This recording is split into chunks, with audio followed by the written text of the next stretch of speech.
Goeienaand almal. Ek is Dr. Helena Tron en ek gaan vanaand se vleisbees winterskool afdeling aanbied. Ons is nou by deel 3 en ons hanteer teelwaardes. Dit gaan basies oor hoekom moet ons teelwaardes gebruik, kontemporêre groepe, teelwaardes en ook die kweewaarde. So die eerste vraag is, hoekom moet ons teelwaardes gebruik?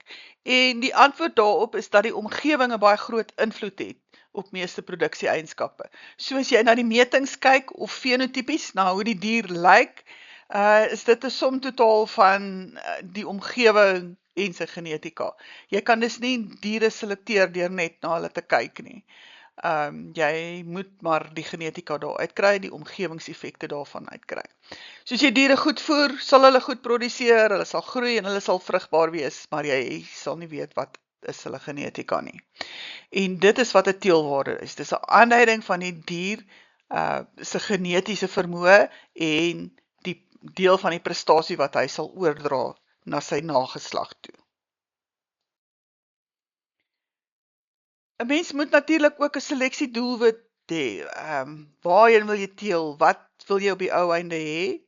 En dan die beste een is maar eintlik om diere te teel wat geneties goed aangepas is en wat sal floreer op jou spesifieke plaas. Kies die diere uit wat beter doen en gaan aan met hulle produseer ook kalvers wat beter doen. So teelwaardes is 'n baie doeltreffende seleksiehulpmiddel en dis ook 'n manier om jou dier se genetiese vermoë te bepaal. Genetika en oorerwing, ek dink 'n mens besef dat alle eienskappe het maar 'n genetiese onderbou, maar sommige eienskappe word ook deur die omgewing beïnvloed. Jy kan daaraan dink, die dier kan 'n goeie genetiese vermoë vir 'n eienskap hê, as hy nie kos kry nie, gaan hy net doeteenvoudig nie groei nie. En dit gaan lyk asof hy baie swak is, maar eintlik was dit die omgewing wat swak is. En hierdie tipe van eienskappe noem ons kwantitatiewe eienskappe. Hulle word deur die omgewing beïnvloed. En dis die tipe eienskappe waarvoor jy teelwaardes benodig. Mens kry wel eienskappe wat nie deur die omgewing beïnvloed word nie. Jy kan dink die dier is swart of hy's rooi, wat ook al die omgewing is, dis wat hy het. So hierdie is hoofsaaklik enkel geen eienskappe. Daar's net een geen betrokke en dis baie makliker om daarvoor te selekteer. Ons begin dan nou ook om meer te verduidelik oor enkel geen oorerwing. Soos ek gesê het, oor enkel geen oorerwing is eenvoudige oorerwing in die sin dat die omgewing geen invloed het nie, maar ek het ook daar 'n redelik vooraan gesit, daar is maar altyd ander eienskappe, ander gene wat ook 'n invloed het op spesifieke enkel geen eienskappe. Mens moet dit maar in ag neem. Byvoorbeeld die rooi haarkleur van beeste wat rooi is, dit word deur 'n enkel geen veroorsaak, maar jy het ook ander gene wat hom dalk 'n bietjie kersie rooi maak of 'n bietjie bruiner maak of so aan. So daar is altyd maar bietjie ander gene ook, maar oor die algemeen redelike eenvoudige oorerwing en jy kan dit baie maklik opspoor. Ander ding om te onthou van hierdie enkel geen oorerwing is alle gene kom in duplikaat voor. So, jy het 2 gene, want jy het een van die pa gekry en een kom van die ma af. As 'n voorbeeld oor hoe die oorerwing werk en hoe jy dit kan uitwerk, kyk ons na poenskop en horings. So, as jy 'n horingdier het, dan het hy 2 horinggene. Hy het 'n horinggeen van sy pa gekry en hy het 'n horinggeen van sy ma gekry. As jy 'n poenskopdier kry en hy het 'n horinggeen van sy pa en sy ma gekry, dan is hy poenskop natuurlik. En die vraag is dan, as hy 'n poenskopgeen van die een ouer gekry het en 'n horinggeen van die ander, hoe lyk hy dan? En in die geval van poenskoppe is hy poenskop, want die poenskopgeen is dominant oor die horings. So, dit kan 'n mens dan weet. Die horinggeen kruip dan weg. So die dier kan poenskop wees, maar hy kan horings deel. As dit 'n horingdier is, het hy geen poenskopgene nie. Kan sien hierso ons wys die poenskopgeen as PC. Dit is die Celtic variant van poenskop. Dit is een wat die meest algemeen voorkom by ons. En dan het ons ook 'n Fries variant. wat baie skaars is, wat aangedui word as PF, en ons het ook poenskopdiere wat horings toets nog steeds, en dit is omdat daar 'n variant is wat ons nog nie op ons chip het nie, en ons vermoed is die Mongoliese variant, wat ons wel in die toekoms ook sal voor kan toets. As ons kyk na die oorerwing, dan het ons hierso 2 draerdiere, met ander woorde hulle is poenskop albei, maar hulle dra die horinggeen, en as jy hulle met mekaar paar, dan kry jy 25% suiwertelende diere, met ander woorde PC van beide ouers, 50% ook draerdiere, met ander woorde PC van een ouer en 'n horinggeen van die ander ene, en dan net 'n 25% kans dat jy 2 horinggene van die ouers kry en dan 'n kalf kry wat horings het. So dis eintlik baie skaars, so jy kan so geen kan wegkruip in 'n populasie en dan skielik eensklaps spring jy goed uit wat jy nie van weet nie.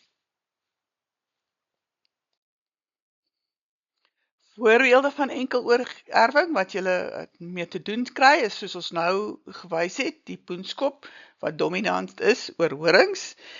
'n Ander ene wat ook nou onlangs redelik uitgeslaan het, is die dubbelbespierde gene. Nou die dubbelbespierde is resessief, met ander woorde, jy het draers, 2 draers wat jy paar, en dan het jy 25% kans om 'n dubbelbespierde kalf te sien. Die vorm wat die meeste voorkom, noem ons die wilde vorm, so dis die meer algemene of normale dier, is die wilde ene, dis dominant, maar die dubbelbespiering is resessief. En dan die ander een is die swart en rooi haarkleur, wat ons nou kry veral by Angusse en by Ngonies, waar die swart geen dominant is oor rooi. As ons weer terugkom by die kwantitatiewe oorerwing, wat die mees algemene geenaksie is, wat ons in die natuur kry, en wat ook baie belangrik is by ons produksie-eienskappe, en daar het jy baie gene wat die eienskappe beïnvloed, maar elkeen het net 'n klein effek. So jy kan gene kry wat beide geboorte en speenmassa byvoorbeeld beïnvloed, maar dit is so 'n klein effek, en hierdie tipe van kwantitatiewe oorerwing voorbeelde daarvan is al jou groei-eienskappe, gewigte en goed, ook melkproduksie en vrugbaarheid en so aan. So kwantitatiewe oorerwing het sekere eienskappe of kenmerke waaraan jy dit kan uitken. En een daarvan is hierdie normaal verdeling wat jy kry, en wat basies beteken dat meeste van die diere is min of meer gemiddeld. Jy kan dink as jy jou kalvers speen, meeste is min of meer gemiddeld, en dan hoe verder na die 2 extreme, hoe minder diere is daar. So dit word veroorsaak omdat dit baie gene is, elkeen met 'n klein effek, is dit hoekom jy hierdie effekte so raak sien. So kwantitatiewe oorerwing grootliks beïnvloed deur die omgewing, en dan ook die rede hoekom ons teelwaardes moet gebruik om te selekteer. Hierso het jy 'n lekker vet koei, want sy het lekker baie geëet, en jy het 'n maar koei, want sy het nie kos gehad nie. En jy kan nie sê die vet koei het nou gene vir groei nie, net omdat sy vet is nie. Dit was omdat sy in 'n omgewing was. Jy moet 'n baie spesifieke manier kry om te kyk wat is die genetika. Hierdie maar koei kon dalk die een gewees het met die beter gene vir groei. Maar jy kan dit nie sien nie as gevolg van die omgewing. So die beginsels van BLAP, so BLAP is basies die teelwaardes beraming. Dis die metode wat ons gebruik, en die beginsels is hierso is die fenotipe, dit wat jy sien, of die meting van 'n dier, gaan bepaal word deur die dier se genetika en die omgewing waarin hy was. Was hy goed gevoer of nie? So die genetika, of die genotipe, kry ons vanaf stamboom en genomiese inligting, SNPs, en die omgewing, om die omgewingseffek te bepaal, meet ons diere in kontemporêre groepe. Dus begin by die stambome. So stambome, ouers en nageslag is baie belangrik vir teelwaardeberaming. Dis eintlik meer metings van familie. wat hierso 'n baie groot rol speel in 'n dier se teelwaardes. So 'n dier kry 50% van sy gene van sy pa en 50% van die ma, en 'n dier wat nageslag het, gee weer 50% van sy gene aan sy nageslag. Maar elke een kry natuurlik nie presies dieselfde hoeveelheid gene nie, so daar is maar variasie ook. Maar stamboominligting, akkurate stamboominligting, baie belangrik, omdat dit familie inligting verskaf. Die genotipe kry ons ook vanaf die SNPs. So gene bestaan uit styf opgerolde DNA, en SNP staan vir Single Nucleotide Polymorphism, jy hoef dit nie te onthou nie, maar dis maar die merkers wat daar op die DNA is. Jy kan sien daarso, daar's G, C en TA, dis die 4 merkers in verskillende kombinasies, en die genomiese toets gee jou dan 50.000 van hierdie SNP-merkers, en dis baie spesifieke merkers wat wel inligting gee, as gevolg vir die variasie van die dier se prestasie, en ons kan dan, as ons daai genomiese merkers ontleed, kan jy ook sien, jy sien hierdie kombinasie behoort aan diere wat baie hoë melk gee, en as jy nou hier 'n kalfie het en jy toets hom en hy daai selfde kombinasie staan, is dit al klare aanduiding dat hy die goeie melkgene van sy ouers gekry het. So 'n baie goeie bron van inligting, en hierdie merkerinformasie word dan ook ingesluit in ons genomiese teelwaardes. Goed, dis die omgewing, die stambome gewees. Kom ons kyk nou na die omgewing, wat ons bepaal deur te kyk na kontemporêre groepe. Kontemporêre groepe is ongelooflik belangrik, sodat mens dit akkuraat doen en jou teelwaardes dan ook sinvol sal wees. So, soos julle nou onthou, die fenotipe en die meting is as gevolg van die stambome en die kontemporêre groep. En hierso het ons diere in verskillende kontemporêre groepe. En ek dink julle sal saamstem, 'n mens kan byvoorbeeld nie die diere uit hierdie verskillende omgewings direk met mekaar vergelyk nie. Hierdie diere in die groen gras, of wat dit lyk soos lucern, gaan beslis baie groter en baie swaarder wees as hierdie diere wat in die veld is en daar's nie veel gras om te eet nie. Jy kan nie diere oor verskillende omgewings vergelyk nie. Jy kan wel diere binne in dieselfde omgewing vergelyk. So hierdie is dan 4 verskillende kontemporêre groepe, en ons kan daai diere binne vergelyk. So binne daai groep weeg almal nie presies dieselfde nie. Party weeg meer en ander weeg minder, en daar kan ons dan die genetiese verskille opsoek. So dis hoekom 'n kontemporêre groep ongelooflik belangrik is. So, as die omgewing dieselfde is vir al die diere, dan word die verskille tussen hulle veroorsaak deur genetika. Ons het 'n groep diere nodig wat in dieselfde omgewing gemeet is om genetiese verskille op te tel. So, 'n kontemporêre groep is 'n vergelykbare groep diere wat op dieselfde tyd op dieselfde plek gemeet is. Dis die maklikste om te bepaal wat is die kontemporêre groep. Daai groepie speenkalvers wat in dieselfde kamp was, hulle is 'n kontemporêre groep.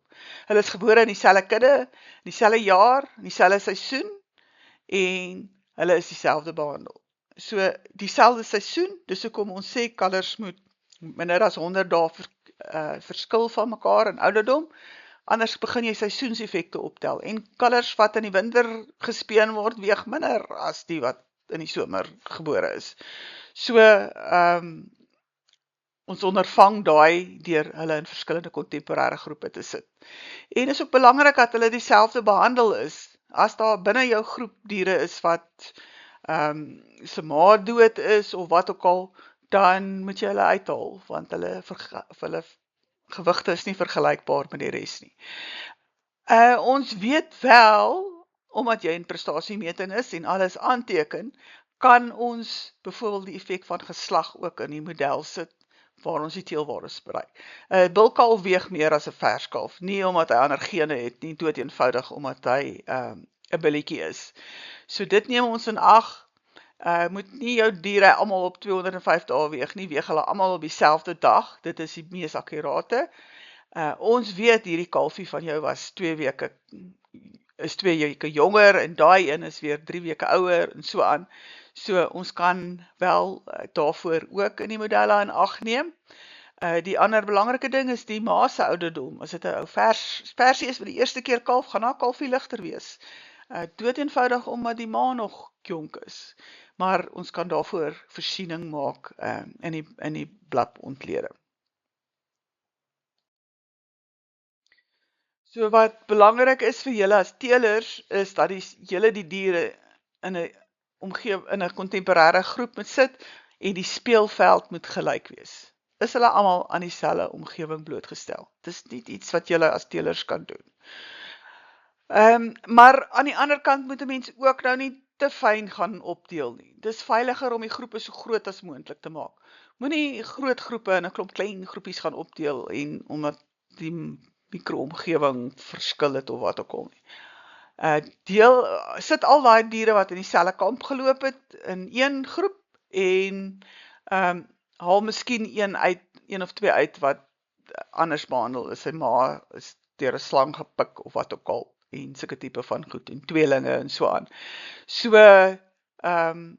hoe groter die groep, hoe beter. En omdat dit groter groepe beter is kalfseisoene beter as dwars deur die jaar kalf. Dood eenvoudig, eerder as om een kalfie elke maand aan te kry al 12 kalvers in 1 maand aan. Dis beter vir jou blad.